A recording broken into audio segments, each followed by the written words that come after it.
জয় মা, জয় ঠাকুর, জয় স্বামীজি, জয় গুরুদেব।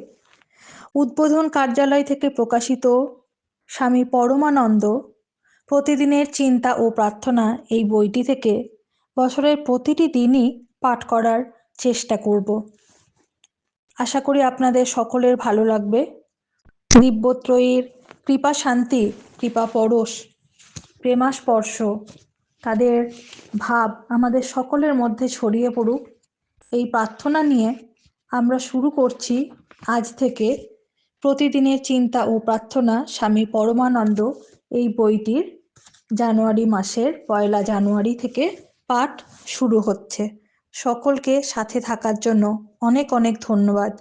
যদি আপনাদের এই পাঠ ভালো লাগে অবশ্যই আমাদের চ্যানেলটিকে সাবস্ক্রাইব করবেন এবং অন্যান্য সকলের সঙ্গে শেয়ার করবেন। জানুয়ারি, জীবন উৎসর্গ। যেজন সতত সন্তুষ্ট এবং ধ্যানস্থ, যেজন আত্মজয়ী এবং অটল বিশ্বাসী, যাহার প্রাণ মন আমাতেই নিবেদিত, যেজন এইভাবে আমাকেই জীবন উৎসর্গ করিয়াছেন, সেজন যথার্থই আমার প্রিয়। ভগবদ্গীতা। নিও না ওগো অপরাধ তুমি, যদিও মোর হস্তের দীনতা পারে না করিতে তোমার পূজা নিবেদন, তবুও হস্ত আমার তোমারই যে দান, হইয়াছে পুত এ যে তব পরশনে। তাই আমি আনি অর্ঘ্য তোমার চরণে, করিব ব্যবহার তার অতি দিন ভাবে, রাখিব গো সযতনে আমার এ মন, আনিয়াছে স্মরণে যে তোমারই চিন্তন।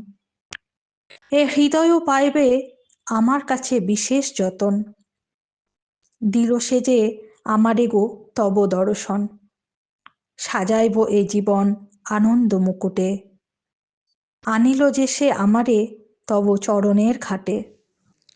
30শে জানুয়ারি, দিনের প্রধান চিন্তা। এ জীবনে আমরা আত্মবিকাশের জন্য অশেষ সুযোগ পাই। মুখস্থ করা যায়, জীবনের নদী মোড় বহিছে চলিয়া, কভু দ্রুতগতি, কভু ধীর, কভু যেন স্রোতহীন, তবু চলিছে বহিয়া অবিরাম গতি তার। তোমা পানে দেব, খুঁজিছে তোমায় ওগো আনন্দের জীবনের মহান সাগর, মিলাইতে তব সাথে ক্ষুদ্র ধারা তার, লোভিতে পূর্ণতা নিজের তোমারই অনন্ত অসীম বারিধির মাঝে। উপদেশ। মানুষ যদি চিন্তাশীল হইয়া নিজের অন্তর্নিহিত শক্তি বিকাশ করে, তবে সে তাহার জীবনের সমস্ত কিছু বদলাইয়া দিতে পারে। তাহার কথা, তাহার চিন্তা, তাহার কাজ সবই সেই উন্নত এক ভাব প্রকাশ করে। তাহার জীবনও তখন আদর্শে নিবেদিত হয় এবং সে সংকল্পে অবিচলিত হইয়া থাকে।